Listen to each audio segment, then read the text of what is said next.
Theodore. He's a tugboat and a friendly tugboat too. A friendly tugboat too. Oh, Theodore likes to do the things that friendly tugboats do.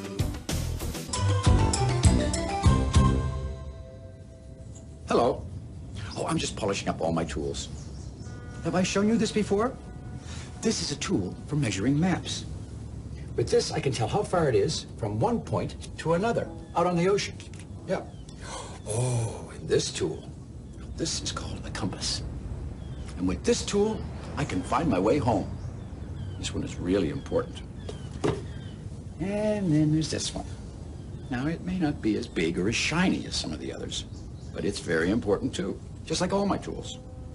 You know, it's just like the big harbor here. You see, every boat and ship who floats is very important. Of course, tugs weren't so sure about that the other day. See, that's when Digby, the cable ship, had a bit of a disaster.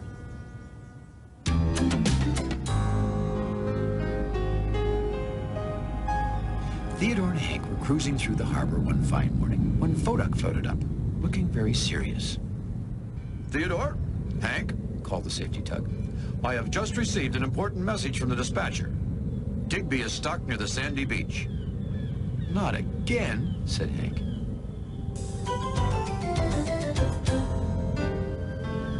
You see, it seems Digby, the little cable ship who lives in the harbor, is always getting stuck somewhere. Oh, hello, tugboats, said Digby. I was laying this here cable of mine kind of fast so I could welcome Dartmouth. And I guess I kind of got jibberdy-spiggedy stuck. Dartmouth, repeated Theodore. Who's Dartmouth? Oh, why, Dartmouth is a cable ship who's coming to the big harbor, replied Digby. And since he's new here, well, I thought maybe I could help him out a bit. Well, we want to meet him too, said Hank right away. After we pull you out, smiled Theodore.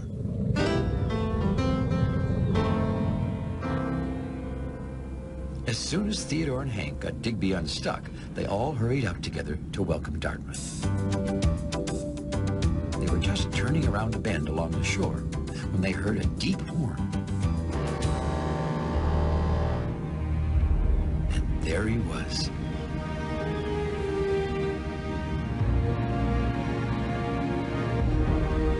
He's big, said Theodore. He's new, said Digby. He's fresh, said Hank. Fresh was the only word Hank could think of right then, and besides, it sounded terrific.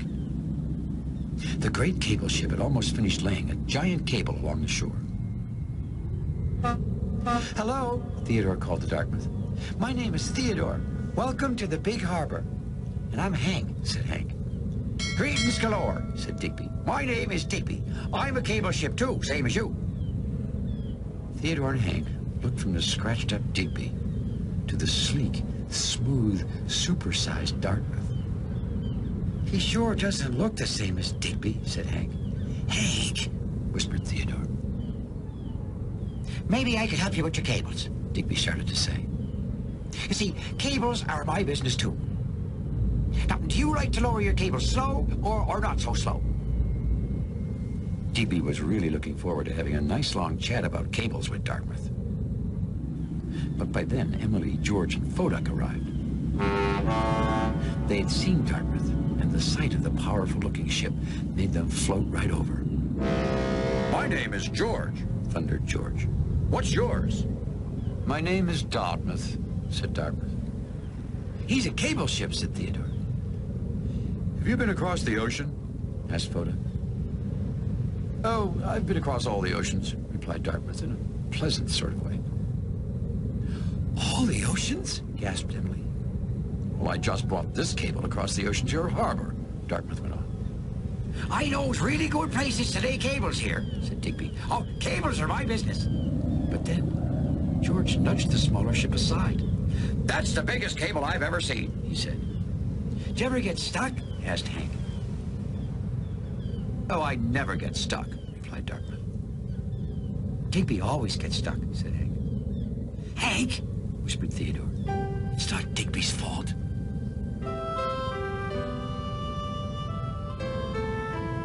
All the tugs crowded around to listen to Dartmouth. Digby, he felt like there wasn't any room for him anymore.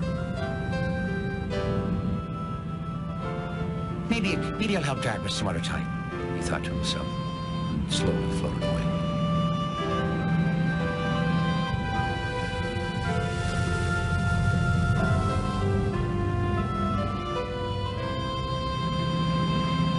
Bright and early the next morning, Digby puffed off to visit Dartmouth at his dock.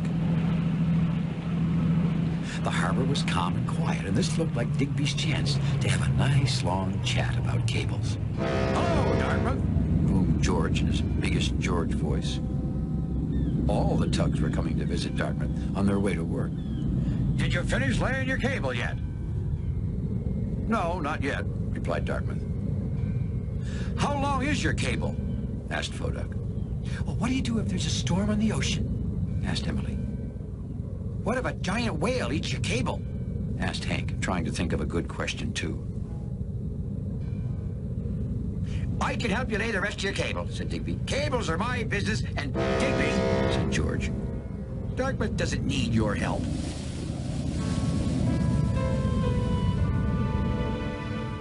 Once again, with all the tugs crowding around Dartmouth, Digby felt like there wasn't any room for him.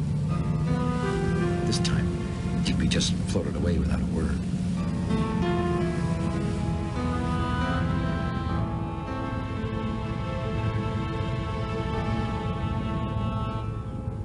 Have you noticed that Digby is acting kind of strange? Said Theodore.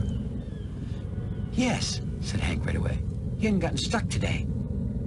Hank, I mean, he seems kind of sad, said Theodore. I guess I'll just check me old cables, Digby decided. Digby floated along the shore, making sure that all his old cables were shipshape. Oh, there's Dartmouth's new cable, he said softly. It was so important looking compared to his cables. Suddenly, he saw a sight that made his eyebrows stand up. The brand new cable was slipping and sliding back into the water. Oh, my starfish and little oysters, shivered Digby. Oh, what'll I do? Digby could see that in another moment, the cable would sink right to the bottom of the harbor. Dartmouth was still talking to the tugs way over there on the other side of the harbor. There was no one around but Digby. Oh, this is a disaster, cried Digby. Still, he knew he had to try to do something. Digby let his cable hook loose and just managed to grab Dartmouth's cable. He began hauling Dartmouth's heavy steel cable towards him. Now came the really hard part. Got to get this curmudgeony cable back to shore, he gasped. There was only one thing to do. Digby turned towards the shore with the cable and fired his engine.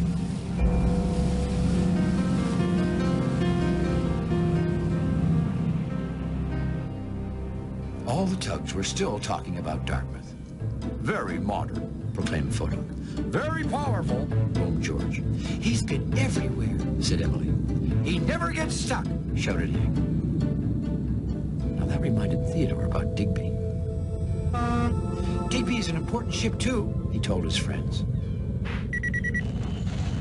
Just then, Foduck's special radio crackled. It's a message from the dispatcher, he called. He says Digby has gotten stuck. Not again, groaned George. The tugs hurried off to help rescue the little cable ship.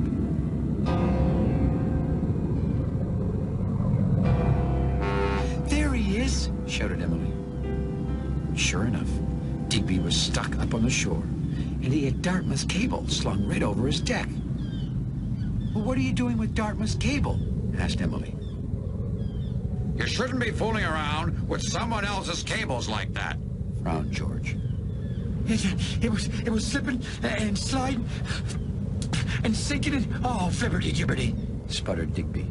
He was so out of breath he could barely speak. My cable. It was Dartmouth, sounding very concerned. Oh, that's just Digby, explained George. He gets stuck a lot, said Emily. It's really not his fault, added Hank, trying to be helpful. Digby, said Theodore, floating closer to the little cable ship. What really happened? Well, said Digby, catching his breath at last, this here cable was falling right into the harbor, so I pulled it up on the sand here. I probably didn't leave my cable in such a good place, said Dartmouth. Thank you, Digby. If you hadn't been here, this would have been a disaster. Well, all the tugs were very surprised. Digby, you saved Dartmouth's cable, said Emily. And we thought you just got stuck again, Said George. We're sorry, Digby, said Photo. No apologizing necessary, said Digby. But I really am stuck. Do you mind? Don't worry, Digby, said Theodore. We'll pull you out.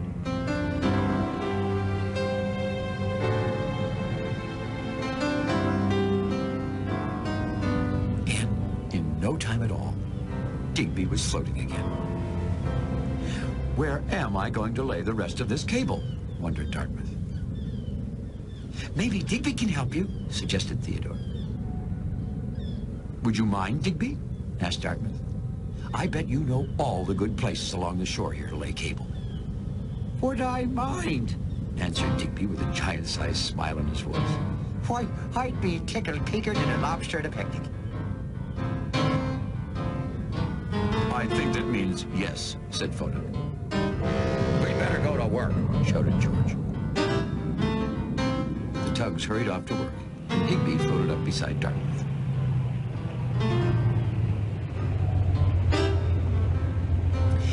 Do you like to lower your cable slow or not so slow?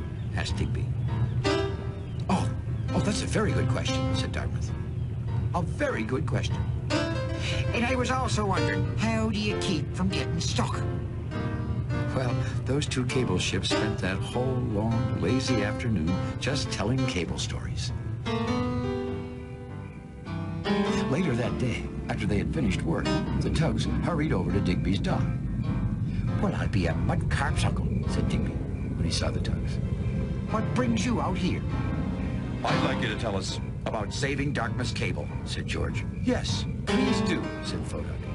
And don't leave out anything, added Emily. All the tugs crowded around to listen to Digby. You see, began Digby, cables are my business. You know, said Hank, Digby is a pretty important ship. Oh, Digby is very important, smiled Theodore. Very important.